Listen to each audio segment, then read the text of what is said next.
minta Ibu Sarah untuk memanjatkan doa pembukaan ya Bu. Ya, baiklah. Mari Bapak Ibu kita bersatu dalam doa. Bapa terkasih, kami mengucap syukur Tuhan, malam hari ini Engkau kembali mempersatukan kami melalui pertemuan Zoom pada malam hari ini, di mana kami bersama-sama akan beribadah di dalam ibadah pekan doa pada malam ini Tuhan. Kami sungguh mengucap syukur untuk setiap pribadi yang sudah hadir, yang memiliki kerinduan hati untuk berkumpul bersama melalui Zoom ini, mendengarkan firman-Mu dan menaikkan pujian kami, serta berdoa kiranya seluruh rangkaian acara ini ada di dalam pimpinan Tuhan dan kiranya berkenan di hadapan-Mu Bapa. Terima kasih Tuhan. Kami berdoa kiranya Engkau menolong memimpin setiap pribadi yang hadir di sini dan yang turut ambil bagian dalam pelayanan pekan doa malam ini Tuhan. Biarlah berita firman yang akan kami dengar nanti sungguh-sungguh menjadi kekuatan, menolong kami, agar kami semakin bertumbuh-tumbuh di dalam iman dan di dalam pengenalan akan kasih Kristus. Terima kasih Bapa. Malam ini juga kami mau bersukacita bersama-sama Ibu Yanti, anakmu yang terkasih yang sudah Engkau tambahkan 1 tahun pada usianya. Terima kasih Tuhan untuk berkat Tuhan, penyertaan Tuhan, perlindungan Tuhan sepanjang hidupnya sampai pada malam ini Tuhan. Kami berdoa Engkau terus ada bersama mereka, Ibu Yanti dan keluarganya. Engkau ada bersama anak-anaknya. Engkau memberkati mereka Tuhan, dan Ibu Yanti semakin merasakan hadirat Tuhan dalam hidupnya. Engkau semakin memberkati pekerjaannya, pelayanannya. Biarlah semuanya itu memancarkan kemuliaan Tuhan. Terima kasih Bapa, kami serahkan Ibu Yanti dan keluarganya ke dalam tangan-Mu. Dan saat ini Tuhan, tibalah saatnya bagi kami untuk memulai acara ini. Kami mau mohon Tuhan yang memimpin dari awal sampai selesainya nanti. Dan kami percaya Tuhan, kalau Tuhan hadir, Tuhan pasti akan memberkati kami pribadi lepas pribadi di dalam acara ini. Terima kasih Bapa. Inilah doa kami, inilah ucapan syukur hati kami. Di dalam nama Tuhan Yesus Kristus kami berdoa dan bersyukur. Haleluya. Amin.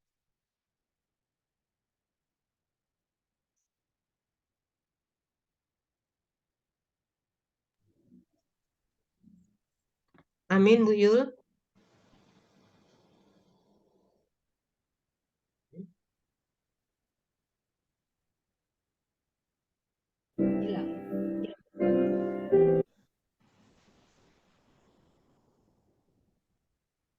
Sekarang kita akan meneruskan Bapak Ibu dengan pujian dari Kidung Jemaat 453 ayat 1 sampai 3.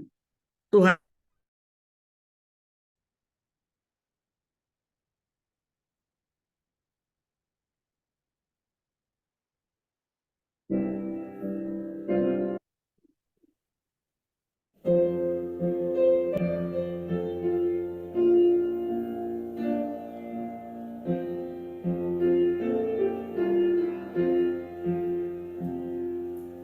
Yesus, Allah setia.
1 Korintus 13 ayat 4-7.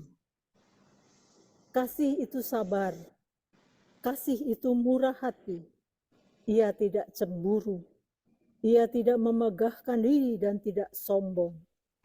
Ia tidak melakukan yang tidak sopan dan tidak mencari keuntungan diri sendiri. Ia tidak pemarah dan tidak menyimpan kesalahan orang lain. Ia tidak bersukacita karena ketidakadilan, tetapi karena kebenaran. Ia menutupi segala sesuatu, percaya segala sesuatu, mengharapkan segala sesuatu, sabar menanggung segala sesuatu.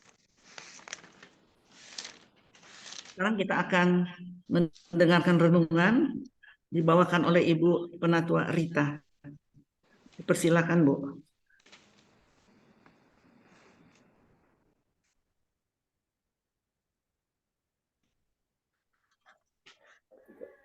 Mengasihi dan mengolah luka batin. Ketika membayangkan tentang masa kecil, tentu ada gambaran mengenai masa kecil yang menyenangkan. Bahkan bisa juga menjadi masa lucu. Akan tetapi, tidak semua masa kecil hanya menjadi masa yang indah saja. Ada berbagai peristiwa dialami. Setiap peristiwa bisa saja menghadirkan makna berbeda. Makna dari peristiwa di masa kecil bisa berdampak dalam kehidupan ketika dewasa.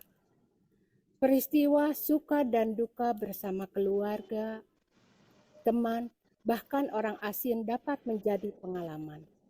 Pengalaman itu bisa berpengaruh dalam membangun relasi atau cara bersikap ketika diperhadapkan peristiwa yang sama. Misalnya, ketika mengalami hal menyakitkan di masa lalu karena kegagalan relasi. Itu akan menimbulkan kehati-hatian dengan orang baru ketika berkenalan. Pengalaman luka di masa lalu dapat menjadi inertia dan luka batin yang membuat sulit mengasihi di masa kini. Alasannya bisa karena luka di masa lalu itu belum selesai atau masih menjadi memori yang menyakitkan.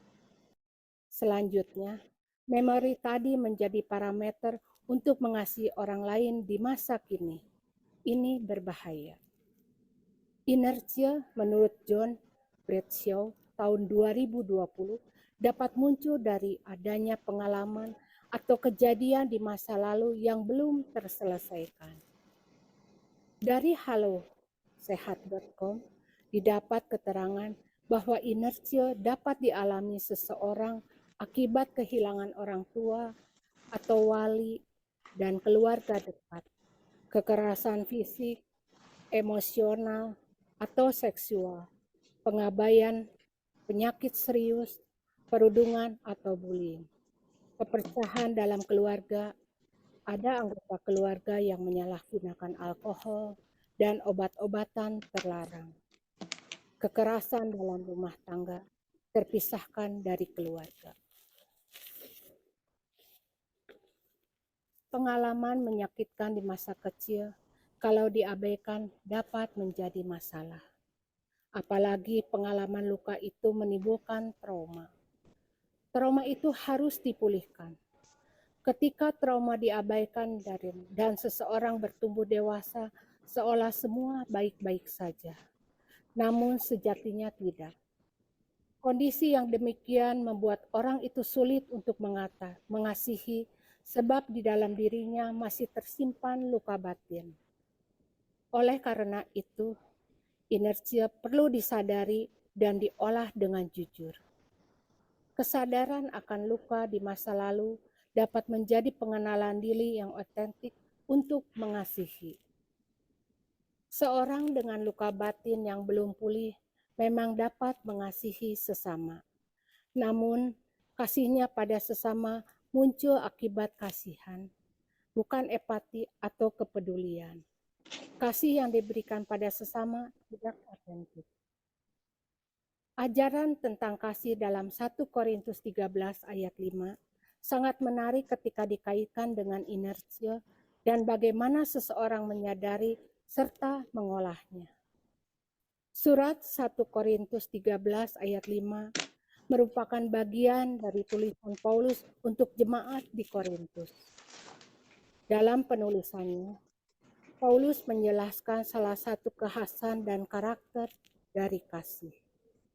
Kasih bukan soal motivasi tindakan yang menyenangkan bagi orang lain, namun menjadi aktualisasi tindakan yang berdampak positif bagi yang melakukannya dan bagi orang yang dikasihi.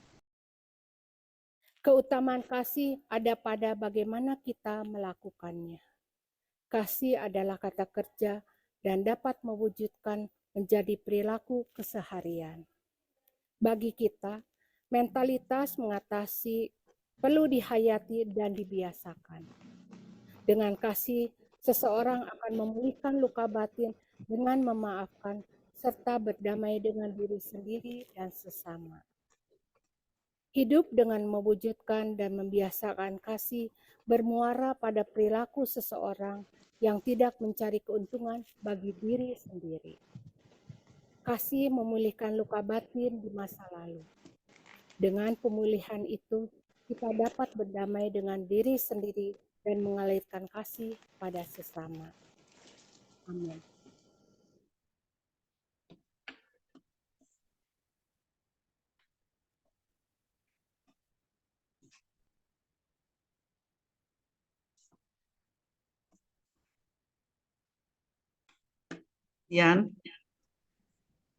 Yang akan dibawakan oleh Ibu Lili Setio Husodo. Dipersilakan, Bu. Ya, makasih. Bapak Ibu yang dikasihi Tuhan, terima kasih buat kesempatan yang diberikan pada saat ini buat saya bersaksi. Tadi saya mendadak diminta Ibu Yu untuk memberikan kesaksian. Bapak Ibu, saya mau bersaksi tentang meninggalnya suami saya. Suami saya kan kerja di rumah sakit Santosa Kopo sama Kebon Jati. Tiap hari ke sana sama supir, diantar supir. Sampai ada peristiwa COVID Delta. Waktu itu suami saya masih sehat, masih biasa, bisa praktek. Tapi supir saya katanya batuk, sakit tenggorokan. Terus anak saya bilang, Mama, suruh periksa ke laboratorium di Jalan Riau. Pramita diperiksa, ternyata COVID positif. Waduh, dari situ langsung suruh pulang, disuruh isolasi, disuruh berobat. Dia punya BPJS. Setelah itu beberapa 5 hari kemudian, suami saya lesu, agak batuk-batuk, dikit, buang air sedikit gitu. Tapi kok biasanya nggak separah itu, lemas gitu. Biasanya suami saya jarang sakit. Loh, terus curiga, langsung di swab. Di swab negatif. Berapa hari, oh tambah nggak mau makan. Di swab lagi sama anak saya. Terus positif. Habis positif, aduh gimana ini? Waduh, cari tempat juga kan penuh waktu itu. Terus kita menghubungi Kebon Jati, Rumah Sakit Santosa itu. Terus bilang, ini anak saya bilang, papa saya sakit ini positif COVID. Cari tempat. Oh bisa katanya gitu. Dikasih yang waktu itu yang VIP ya, sama rumah sakit dikasih ke sana. Besoknya jemput, masuk ke sana, mesti neken, tidak boleh ditengok, tidak boleh ditunggu. Jadi boleh video call aja. Suami saya di rumah sakit teriak-teriak, pengen pulang. Tapi dokter meriksa paru-parunya udah putih, nggak boleh pulang, nggak boleh ditengok, nggak boleh dilawat, itu nggak boleh. nggak boleh ditunggu. Beberapa hari kemudian, nggak lama, sesak napas, terus pakai tabung oksigen. Setelah pakai tabung oksigen, makin lama makin parah, kita video call. Sedihnya, video call itu dia berteriak-teriak sama saya, sama keluarga di rumah. Sini saya pengen pulang, pengen meninggal di rumah, katanya. Aduh, rasanya. Ya apa ya, tidak bisa diceritakan. Sedih sekali. Kalau orang lain meninggal kan ditunggu, didampingi, gitu, dibisikin, dikuatkan. Terus waktu itu sebelum meninggal itu saya pernah menghubungi Pak Hari Hartono, suaminya Eni. Pak, Bapak bagian kedukaan ya? Iya. Gimana ya? Saya kira teh nggak akan separah ini ya. Bagaimana ya caranya bikin foto buat orang meninggal? Kata Pak Hari, udah serahkan saya aja, nanti saya bantu. Cici terima beres aja, katanya gitu. Sakit apa? COVID. Aduh, kata Pak Hari. COVID mah nggak bisa. Harus langsung dimakamkan, katanya gitu.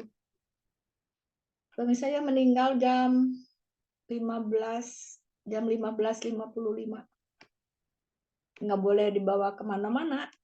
Langsung malam itu juga dimakamkan di Cikadut khusus. Rasanya berdosa. Hati saya itu berdosa, merasa berdosa. Tidak boleh apa, hanya mendoakan dari jauh.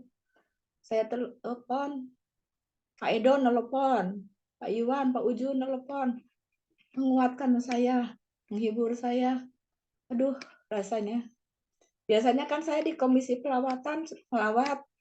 Orang sakit dilawat, dikuatkan gitu. Orang meninggal kita hibur, dan nyanyian. Saya biasanya kalau ada orang meninggal itu suka tutup peti yang pakai tilo itu saya yang buka. Saya kasih minyak pada keluarganya, kepada jemaat yang hadir. Gitu. Pas suami saya nengok pun nggak boleh.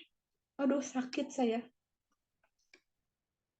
Sedih sekali gitu. Rasanya aduh, orang lain saya lawat, saya hibur, saya kuatkan.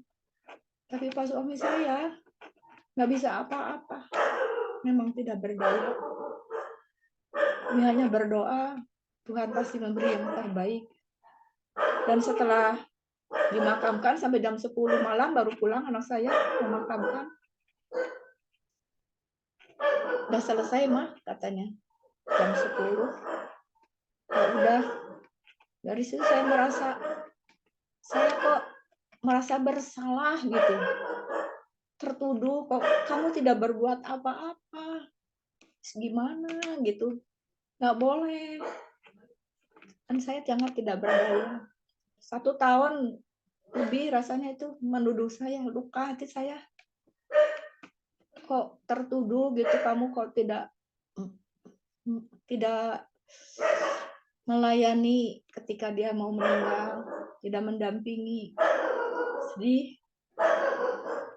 Tapi lama-lama saya tanyakan ke Ibu Yulina Yakub, ke teman-teman di pelawatan. Cici tidak salah, Cici tidak berdosa, katanya. Keadaan yang menyebabkan demikian. Tapi itu belum tenang. Lama-lama saya berdoa Tuhan. Terus saya merasa bersalah, minta ampun. Lama-lama Tuhan memberi kekuatan juga, memberi penghiburan, memberi pengertian. Bahwa memang saya tidak berniat jahat, demikian. Tapi situasi waktu itu bukan main. COVID-nya COVID Delta, sangat ganas. Tapi Tuhan itu baik dalam segala hal. Tuhan tidak pernah meninggalkan kita. Dan saya ingat kemarin cerita ngobrol sama Ibu Yuliana Yakub. Bu Lili katanya, manusia itu diciptakan untuk menikmati segala kebaikan Tuhan. Dan untuk memuliakan Tuhan. Puji Tuhan, terima kasih. Sekian kesaksian saya. Jadi Tuhan tidak pernah meninggalkan kita, Tuhan tidak pernah membiarkan kita, Tuhan pasti menolong dalam segala keadaan, dalam segala kesedihan, Tuhan akan menyelesaikannya. Terima kasih. Amin. Terima kasih. Sekian kesaksian saya. Ya, terima kasih Bu Lili. Jadi suatu penghibur juga di dalam luka-luka batin, hanya Tuhan yang sanggup menolong kita. Betul. Barangkali ada yang mau memberikan kesaksian lagi, Bapak Ibu.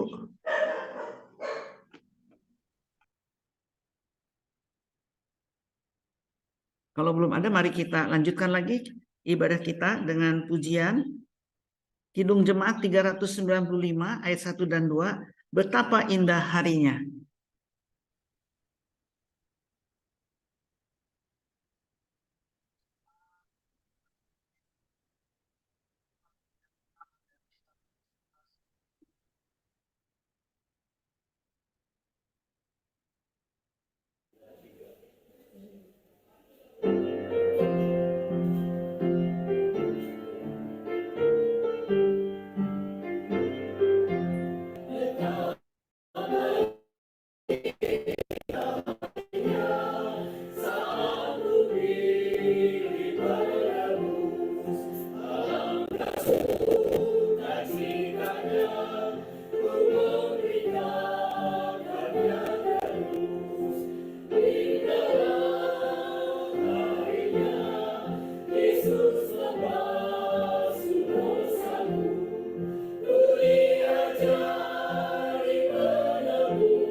Saudara-saudara, mari kita berdoa. Tuhan, kami datang di hadapan-Mu. Mungkin di antara kami ada yang mengalami luka batin yang belum terselesaikan. Karena selama ini kami tidak jujur terhadap diri kami sendiri. Pada kesempatan ini kami datang di hadapan-Mu, kiranya Tuhan menolong kami. Supaya kami dimampukan oleh kuasa Roh Kudus-Mu untuk menyelesaikan masa lalu kami, luka batin kami, dan kami boleh bangkit darinya untuk menjalani hidup yang menjadi berkat buat sesama kami. Inilah doa kami Tuhan yang kami panjatkan dalam nama Yesus Kristus yang menjadi Tuhan dan Juru Selamat kami yang hidup. Amin. Bapa Sorgawi, Bapa yang kami kenal dalam Tuhan Yesus Kristus, terima kasih untuk nafas kehidupan yang Kau percayakan kepada kami. Kami juga bersyukur untuk berkat kemurahan-Mu. Tuhan telah menolong kami sepanjang hari ini dalam aktivitas kami. Engkau juga mengajarkan kepada kami untuk selalu rendah hati, menolong orang yang dalam kesukaran, menghibur yang dalam kesedihan, memberikan perhatian kepada mereka yang dalam kekhawatiran. Pada saat ini kami mau berdoa ya Bapak, untuk persekutuan-persekutuan yang ada di GKI Guntur khususnya, atau di tempat-tempat yang lain, untuk menjadi tempat untuk mengasihi satu sama yang lain. Bapak, inilah doa permohonan kami, yang kami alaskan di dalam nama Putra-Mu yang tunggal, Tuhan Yesus, Juru Selamat kami yang hidup. Amin.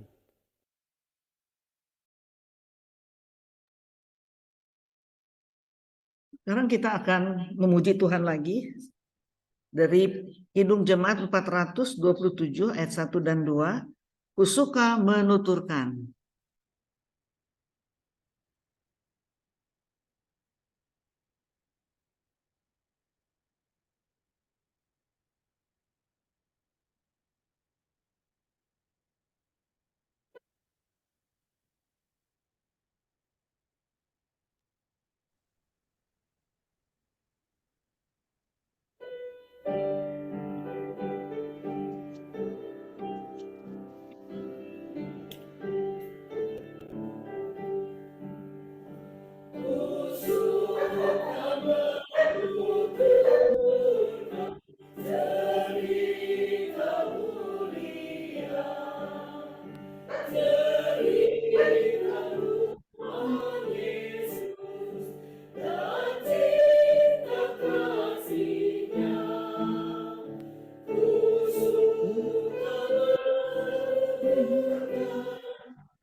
Ya, Bapak Ibu yang dikasih Tuhan, ibadah kita selesai sampai di sini. Mungkin akan ada foto ya, berfoto bersama kan?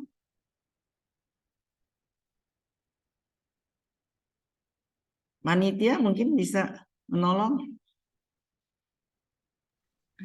Oke. Ya. Babanya di aku ya, Bapak Ibu semua.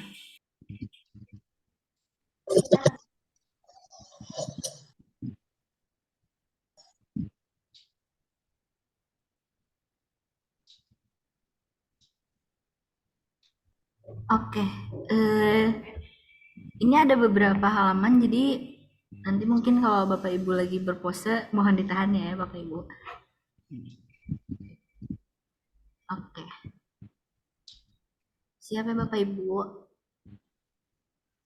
Oke, 1, 2, 3. Tahan ya Bapak Ibu, sebentar. Oke, lagi 1, 2, 3. Mohon ditahan ya Bapak Ibu.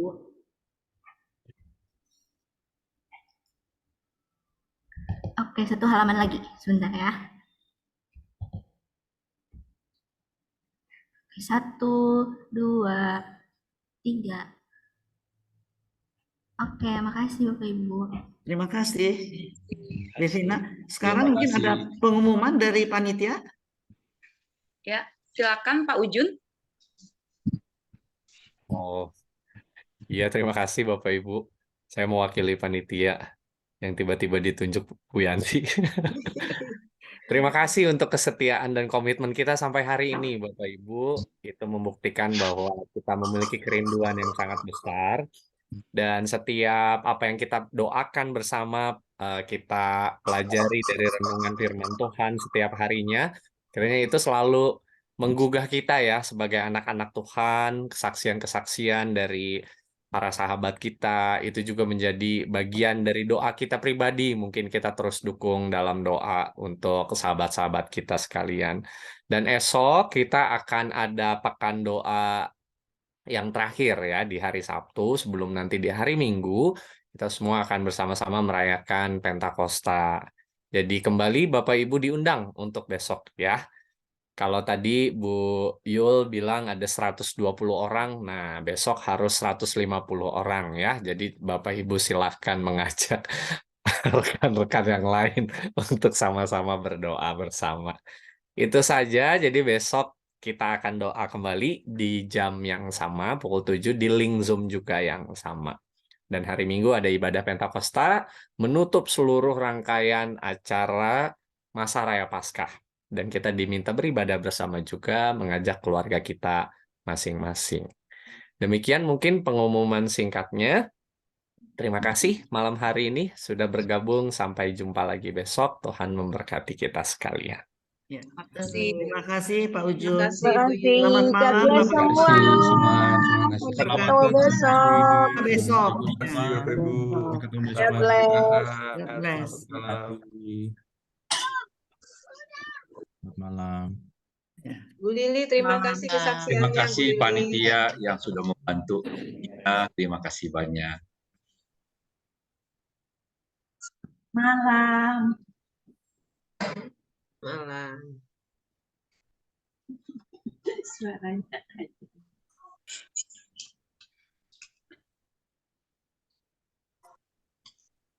Terima kasih Ibu Sarah. Terima kasih Pak Joni. Mau keluar kayaknya masih nggak tega. Inanya udah nunggu terus belum tutup. Masih kepingin melihat wajah-wajah ceria di sini. Terima kasih, selamat malam. Malam.